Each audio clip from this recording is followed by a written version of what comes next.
Hello दोस्तों, welcome to decode Indian. तो यहाँ पे आप देख सकते हैं आरबीआई का प्रेस रिलीज है ये। इस प्रेस रिलीज के माध्यम से आरबीआई ने कमर्शियल बैंकों का जो इन्वेस्टमेंट पोर्टफोलियो होता है उसके क्लासिफिकेशन, वैल्यूएशन और ऑपरेशन के लिए नए डायरेक्शंस को इशू किया है। तो इस वीडियो में हम इसी के बारे में बात करने वाले हैं। चलिए शुरू करते हैं। इस नए डायरेक्शन के ऊपर डिस्कशन करने से पहले थोड़ा सा हम इसका बैकग्राउंड देख लेते हैं ताकि हमें चीज़ें अच्छे से समझ में आए। सबसे पहले तो देखिए, आरबीआई के द्वारा जनवरी 2022 में एक डिस्कशन पेपर इशू किया गया था और इस डिस्कशन पेपर के माध्यम से आरबीआई ने कमर्शियल बैंकों के इन्वेस्टमेंट पोर्टफोलियो के क्लासिफिकेशन, वैल्यूएशन और ऑपरेशन के लिए नए नियम को प्रपोज किया था। अब आरबीआई के द्वारा जो डिस्कशन पेपर इशू किया गया था तो उसके ऊपर आरबीआई को जो भी फीडबैक मिला उसको कंसीडर करते हुए आरबीआई ने यहाँ पे नए नॉर्म्स को जारी किया है। अब कहा जा रहा है कि ये जो नया डायरेक्शंस है तो इससे बैंकों का जो फाइनेंशियल रिपोर्टिंग क्वालिटी है वो इम्प्रूव होगा। बैंकों के द्वारा अभी जो इन्वेस्टमेंट पोर्टफोलियो से जुड़ा हुआ डिटेल डिस्क्लोज किया जाता है तो यहाँ पे डिस्क्लोजर इम्प्रूव होगा। इसके अलावा जो कॉर्पोरेट बॉन्ड मार्केट है उसको बूस्ट मिलेगा। इसके अलावा बैंक यहाँ पे डेरिवेटिव्स का इस्तेमाल करेगा हेजिंग के लिए। हेजिंग क्या होता है? तो ये फाइनेंशियल स्ट्रेटजीज होता है जिसको अपनाया जाता है रिस्क को कम करने के लिए। इन सब के अलावा बैंक का जो ओवरऑल रिस्क मैनेजमेंट फ्रेमवर्क है उसको भी मजबूत किया जाएगा ये डायरेक्शंस के जरिए। तो आइए देखते हैं कि नए गाइडलाइंस में कौन कौन सा बात कहा गया है। सबसे पहले तो नए गाइडलाइंस में कहा गया है कि बैंक के पास एक बोर्ड अप्रूव्ड इन्वेस्टमेंट पॉलिसी होना चाहिए और बैंक का जो इन्वेस्टमेंट पोर्टफोलियो होगा बैंक उसको 3 कैटेगरी में क्लासिफाई करेगा। अब ये 3 कैटेगरी कौन कौन सा है? सबसे पहला है अवेलेबल फॉर सेल AFS, दूसरा है हेल्ड टू मैच्योरिटी HTM और तीसरा है fair value through profit and loss FVTPL। तीनों को देखते हैं हम। सबसे पहला जो है अवेलेबल फॉर सेल, तो इस कैटेगरी के अंदर वैसे सिक्योरिटीज़ को बैंक रखेगा जिसको कि बैंक लंबे समय तक रख सकता है, लेकिन ऐसा नेसेसरी नहीं है। अगर बैंक को लगता है कि इसको सेल करने से अच्छा खासा प्रॉफिट होगा तो बैंक इन सिक्योरिटीज़ को सेल भी कर सकता है। तो इस तरह के सिक्योरिटीज़ को bank available for sale category में रखेगा। इसके बाद जो दूसरा कैटेगरी है हेल्ड टू मैच्योरिटी, तो इस कैटेगरी में वैसे सिक्योरिटी को रखा जाएगा जिसको कि बैंक ने परचेस किया है मैच्योरिटी पीरियड तक होल्ड करने के लिए। जैसा कि आपको इसके नाम से पता चल रहा है हेल्ड टू मैच्योरिटी, तो इस कैटेगरी के अंदर वैसे सिक्योरिटी को रखा जाएगा। इसके बाद जो तीसरा कैटेगरी है fair value through profit and loss FVTPL, तो ये एक नया कैटेगरी है जिसको कि यहाँ पे ऐड किया गया है।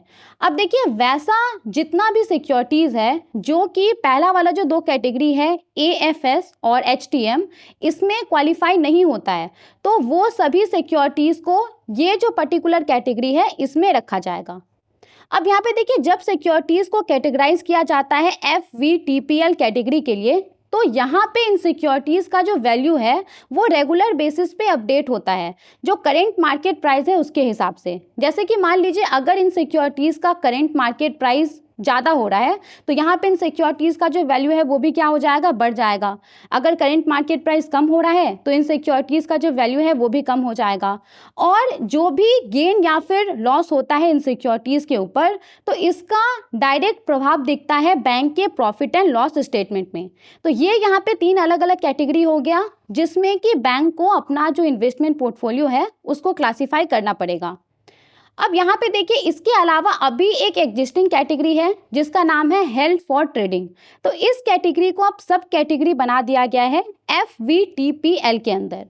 अब यहाँ पे ये जो हेल्ड फॉर ट्रेडिंग कैटेगरी है तो इसके अंदर वैसा सिक्योरिटीज़ को बैंक रखता है जिसको कि बैंक ने इस इंटेंशन के साथ बाय किया होता है कि इसको शॉर्ट पीरियड में वो सेल कर देगी। अब यहाँ पे शॉर्ट पीरियड का मतलब है 1 साल से कम समय में ये इसको सेल कर देगी। तो वैसे सिक्योरिटीज़ को इसके अंदर रखा जाता है, इस कैटेगरी के अंदर।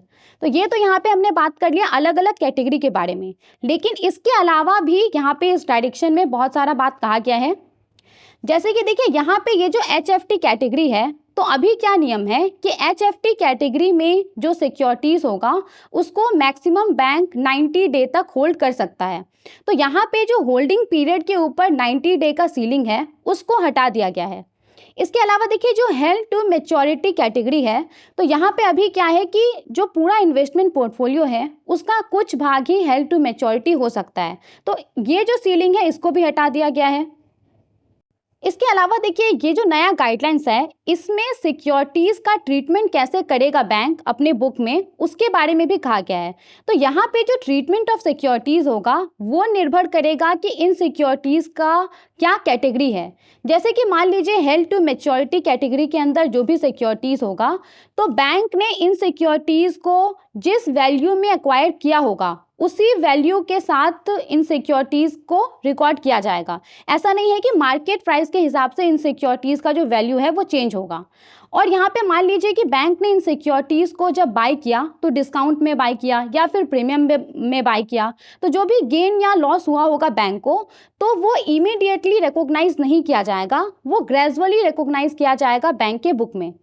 इसके बाद देखिए जो अवेलेबल फॉर सेल कैटेगरी है, तो इस कैटेगरी में जो भी सिक्योरिटीज होगा तो उसका जो वैल्यू होगा वो हर 3 महीने में चेक किया जाएगा और जो करेंट मार्केट प्राइस होगा उसके हिसाब से इन सिक्योरिटीज का जो वैल्यू है उसको एडजस्ट किया जाएगा। और यहाँ पे भी सेम है, किसी भी प्रकार का जो गेन या लॉस होगा तो बैंक उसको इमीडिएटली रिकॉग्नाइज नहीं करेगा, उसको बैंक ग्रेजुअली रिकॉग्नाइज करेगा अपने बुक में। इसके बाद जो तीसरा है fair value through profit and loss, तो इसके अंदर जो भी सिक्योरिटीज होगा उसको रेगुलर बेसिस पे चेक किया जाएगा करेंट मार्केट प्राइस से और रेगुलर बेसिस पे इसको एडजस्ट किया जाएगा। और किसी भी प्रकार का गेन या लॉस होगा, मान लीजिए कि करेंट मार्केट प्राइस के हिसाब से इन सिक्योरिटीज का जो वैल्यू है वो बढ़ जाता है, तो यहाँ पे इन सिक्योरिटीज के ऊपर जो भी गेन हुआ या फिर मान लीजिए कि करेंट मार्केट प्राइस के हिसाब से इन सिक्योरिटीज का वैल्यू घट जाता है, तो जो भी लॉस हुआ तो यहाँ पे वो डायरेक्टली क्रेडिट या डेबिट हो जाएगा बैंक का जो प्रॉफिट एंड लॉस अकाउंट है उसमें। तो ये यहाँ पे कहा जा रहा है। इसके बाद देखिए आगे गाइडलाइंस में क्लेरिफाई किया गया है कि बैंक का जो इन्वेस्टमेंट होगा बैंक के सब्सिडरीज, एसोसिएट और ज्वाइंट वेंचर में, तो उसको बैंक सेपरेट रखेगा दूसरे इन्वेस्टमेंट कैटेगरीज से। और यहाँ पे ये जो इन्वेस्टमेंट होगा उसको इनिशियली कैसे रिकॉग्नाइज किया जाएगा, एक्विजिशन कॉस्ट पे इन इन्वेस्टमेंट को रिकॉग्नाइज किया जाएगा। मतलब कि इन सिक्योरिटीज को अक्वायर करने में बैंक को जो कॉस्ट आया होगा तो उसी एक्विजिशन कॉस्ट पे इन इन्वेस्टमेंट को रिकॉग्नाइज किया जाएगा। और देखिए यहाँ पे ये भी कहा गया है कि अगर बैंक ने किसी एंटिटी में इन्वेस्टमेंट किया और आगे चल करके वो एंटिटी सब्सिडरी, एसोसिएट या जॉइंट वेंचर बन गया, तो फिर उसी हिसाब से जो इन सिक्योरिटीज का वैल्यू है उसको एडजस्ट किया जाएगा। तो ये सारा बात इस गाइडलाइन में कहा गया था। अब देखिए यहाँ पे ये जो रिवाइज डायरेक्शन है वो जितना भी कमर्शियल बैंक्स हैं उन सबके ऊपर लागू होगा, एक्सक्लूडिंग रीजनल रूरल बैंक। और ये कब से लागू होगा, तो 1 अप्रैल 2024 से ये लागू हो जाएगा। तो ये सारा बात इस गाइडलाइंस में कहा गया था। आई होप आपको ये वीडियो इन्फॉर्मेटिव लगा होगा। Thank you for watching.